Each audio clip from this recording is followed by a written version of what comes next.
Hello everyone, welcome to my channel. Today we are going to continue with class 10 chapter number 9.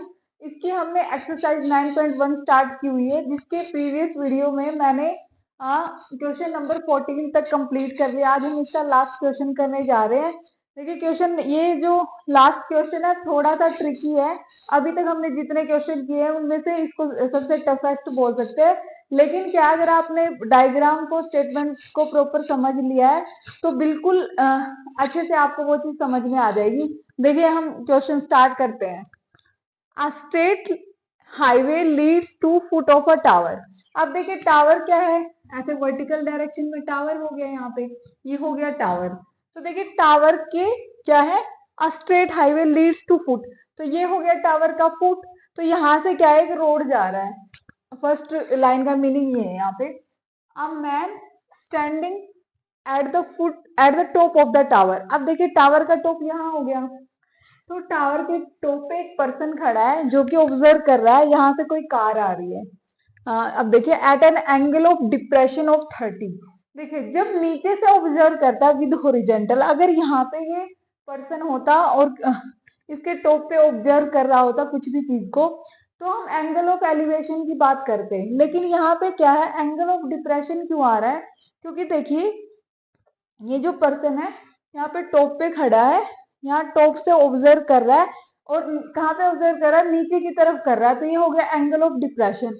लेकिन यहाँ से हम कोई calculation नहीं कर सकते, तो क्या है, मतलब हम ट्रायंगल में एंगल कौन से निकालेंगे, यहाँ से ही निकालेंगे विद हॉरिजॉन्टल।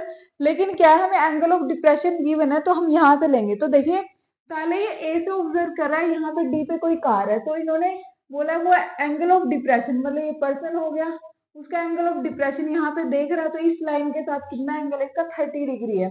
अब हमने एक एंगल की प्रॉपर्टी पढ़ी हुई है, ये देखिए यहाँ पे क्या है, सेम ट्रांसवर्सल है। ये एक लाइन होगी, इधर से एक लाइन होगी, जैसे इस टाइप से।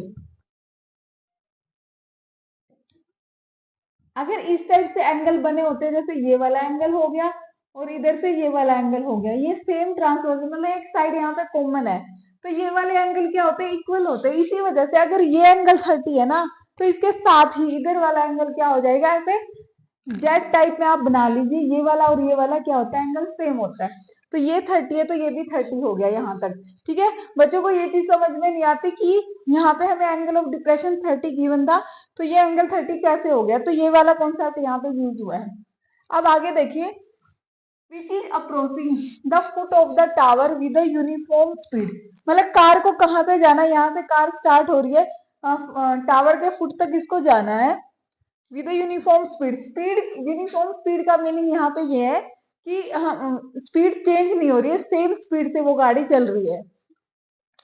6 सेकेंड लेटर। देखिए अभी तक हमने इस चैप्टर में जितने क्वेश्चन किए, टाइम की बात कहीं पे नहीं हुई, या तो हमें मतलब डिस्टेंस के बारे में इंफॉर्मेशन मिल रही थी, लेकिन टाइम की कोई बात नहीं हो रही थी। ये क्वेश्चन इस वजह से अलग हो जाता है, यहाँ पे टाइम हमें गिवन है और डिस्टेंस, कोई भी हमें डिस्टेंस गिवन नहीं है। The angle of depression of car is found to be 60, मतलब 6 सेकेंड के बाद, मतलब कि पहले कार यहाँ पे थी, 6 सेकेंड के बाद मान लो यहाँ पे पहुंच गई, आफ्टर 6 सेकेंड। तो कह रहे फिर उसका एंगल ऑफ डिप्रेशन, मतलब अब पर्सन पहले यहाँ पे देख रहा था, अब कार को वो यहाँ से ऑब्जर्व करेगा, मतलब यहाँ से देखेगा, तो अब जो इसका एंगल ऑफ डिप्रेशन है ना, मतलब विद दिस लाइन क्या है, 60 है। तो वही वाली प्रॉपर्टी से अगर ये 60 तो ये भी 60, तो इस वजह से कंप्लीट यहाँ तक 60 था, तो ये वाला एंगल क्या हो गया, 60 हो गया। आई होप आपको यहाँ तक क्लियर होगा सब। अब आगे देखिए, हमें फाइंड आउट क्या करना है, find the time taken by the car. हमें टाइम निकालना by the car to reach the foot of the tower, मतलब यहाँ तक का तो हमारे पास गिवन है 6 सेकेंड, हमें ये टाइम निकालना कि सी से बी तक ये कितने टाइम में कार पहुंच जाएगी, तो वो हमें टाइम फाइंड आउट करना है।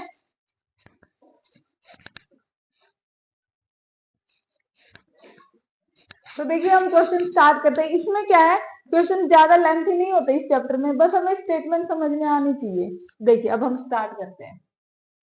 अब हमें यहाँ पे क्या है, कोई भी डिस्टेंस गिवन नहीं है, लेकिन यहाँ पे देखिए हमें 2 एंगल गिवन है, ट्रायंगल्स गिवन है, तो उनके अकॉर्डिंग हम देखते हैं कि कौन सा हम डिस्टेंस निकाल सकते हैं। अब ये चीज देखिए, जो ए बी डिस्टेंस है ना, अगर मैं ट्रायंगल की बात करूं, ए बी डी ट्रायंगल की, तो यहाँ पे ए बी परपेंडिकुलर बन रहा है और बेस बन रहा है बी डी। तो इसमें भी परपेंडिकुलर जो आ रहा है वो ए बी ही आ रहा है। फिर हम ट्रायंगल ले लेते हैं दूसरे वाला ए बी सी। अब देखिए परपेंडिकुलर इसमें भी ए बी ही आ रहा है और ये बी सी। हमें बी सी फाइंड आउट नहीं करना, मतलब कि डिस्टेंस। अब हमारे पास एक फॉर्मूला होता है speed equal to distance by time. तो मतलब कि वो वाला कॉन्सेप्ट से हम कुछ कर सकते हैं यहाँ पे, क्योंकि हमारे पास टाइम है और स्पीड यूनिफॉर्म है, मतलब चेंज नहीं हो रही जितनी भी है वो। तो हम क्या करेंगे, पहले हम डिस्टेंस निकालेंगे फिर उससे टाइम निकालेंगे। तो हम पहले वाला ट्रायंगल ले लेते हैं, in triangle A B D. अब देखिए हमारे पास टू डिस्टेंस कौन से इन्वॉल्व है, एक परपेंडिकुलर और एक बेस। तो एक किस ट्रिग्नोमेट्री रेशियो में यूज होता है, 10 में। यहाँ पे एंगल 30 है तो हम एंगल 30 ले लेंगे यहाँ पे, A B divide by B D. ठीक है, 10 30 यहाँ से हो गया 1/√3। अब हमारे पास कोई डिस्टेंस नहीं है तो हम इसको इसी फॉर्म में ले लेते हैं, हम क्रॉस मल्टीप्लाई करेंगे तो √3 A B equal to B D आ गया। हम क्या करते हैं, ए बी निकाल लेते हैं दोनों ट्रायंगल्स में से, क्योंकि ये कॉमन है। तो ए बी क्या हो जाएगा, √3 उधर जाके डिवाइड में हो गया। ये यहाँ पे कंसीडर कर लो इक्वेशन फर्स्ट। अब हम सेकंड ट्रायंगल कंसीडर करेंगे, in triangle A B C. Angle वही, यहाँ पे भी बेस और परपेंडिकुलर इन्वॉल्व है तो हम 10 ही लेंगे। 1060 यहाँ से हो गया ए बी डिवाइड बाय, अब देखिए इसमें तो बेस क्या है, बीसी है ना, तो हम यहाँ पे क्या लेंगे, बीसी। और यहाँ पे 1060 होता है √3 equal to A B by B C. यहाँ पे भी हम क्या करते हैं, क्रॉस मल्टीप्लीकेशन कर लेते हैं। तो क्या आ गया, √3 B C equal to A B. ठीक है, तो क्योंकि ए बी की तो 1 से मल्टीप्लाई हुई, तो ये हमारी इक्वेशन नंबर सेकंड आ गई। यहाँ से देखिए, यहाँ से भी ए बी निकल गया, यहाँ से भी हम दोनों इक्वेशन में ए बी की वैल्यू को इक्वेट कर देंगे। तो फ्रॉम इक्वेशन 1 एंड 2, अब देखिए यहाँ पे हम मेनली निकालना क्या चाह रहे हैं, यहाँ पे जो बीसी है, मतलब यहाँ पे हमारे पास टाइम है, डिस्टेंस हमें पता नहीं, स्पीड यूनिफॉर्म है।